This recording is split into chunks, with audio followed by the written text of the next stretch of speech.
All right, let's dive into a powerful idea that could totally change how you look at your goals.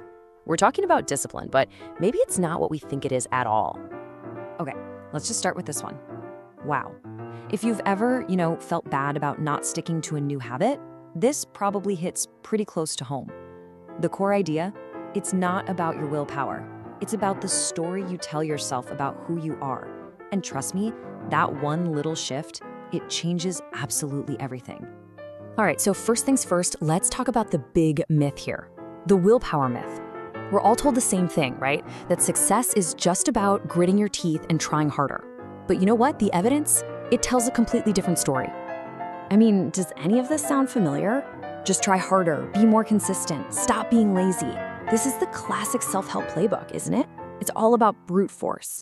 It's like we think motivation is just this fuel tank we have to keep topping up. But here's a crazy thought. What if the engine itself is pointed in the wrong direction? And this number, wow, this just says it all. 92%. Think about that. If just trying harder actually worked, this number would be like 8%, not 92. This isn't because people are weak or lazy. It's a huge flashing sign that the strategy itself, it's just broken. Okay, so if willpower is the myth, then what's the truth? This is where we get to the absolute heart of this whole thing. The real engine driving what you do. It's not force, it's your identity. And this is the golden rule right here. It's simple, it's absolute, and it's happening under the surface of every single thing you do. Your actions are always automatically trying to align with your deepest beliefs about yourself. Let's actually see what that looks like in the real world. Okay, check this out. The difference in language here is so subtle, but it is massive. The person on the left, they're in a constant fight with themselves. Their identity is a smoker, right? So every time they don't smoke, it's a struggle against who they believe they are. But the person on the right, there's no fight. Their identity is a non-smoker, so they just don't smoke. It's effortless, it's just who they are. So what's actually happening in our brains to make this whole identity thing so powerful? Well, it all comes down to this really fundamental drive that every single one of us has. Let's take a look at the psychology behind our self-image. Seriously, just think about this for a second.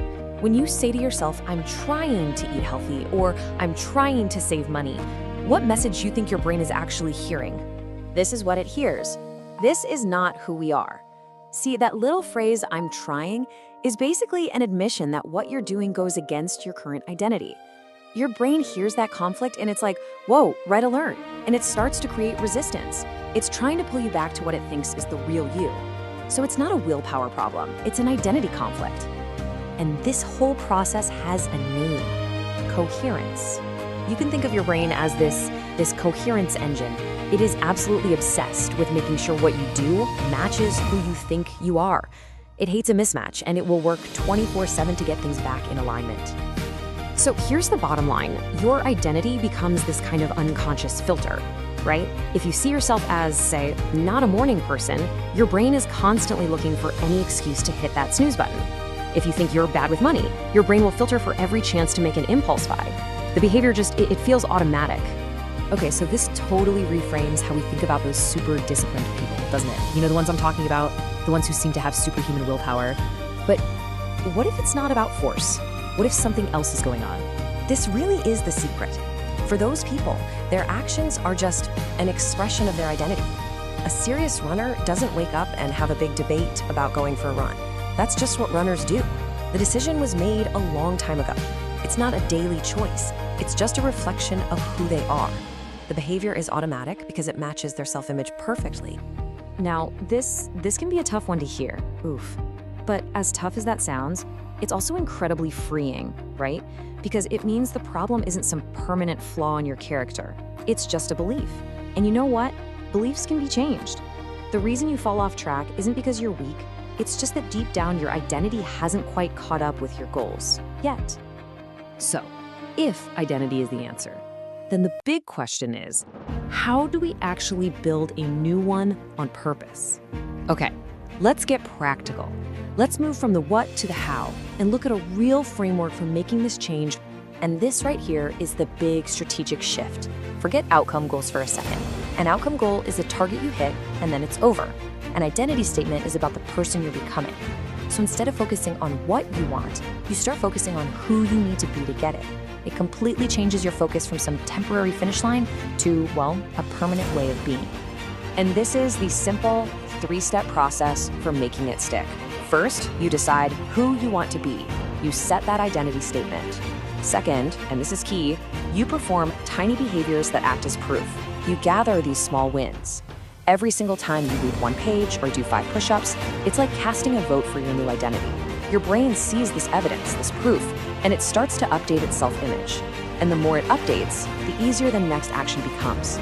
It's this beautiful, powerful, self-reinforcing loop. Okay, let's bring it all home and talk about the real payoff here. When you start focusing on building your identity, you're not just creating a few new habits. You are literally programming an automatic future for yourself. And if you remember one thing, let it be this. Discipline feels heavy. It's like pushing a giant boulder up a hill every single day. It's exhausting. But identity? Identity is automatic. It's like gravity. Once your self-image changes, your behaviors just fall into place. No pushing required. So here's the final thought I want to leave you with. Stop chasing habits. Seriously, stop trying to force yourself into this mold that doesn't match who you think you are. Instead, put all that energy into changing your belief about who you are. Because if you can do that, you won't have to chase your habits anymore. I promise you, they'll start chasing you.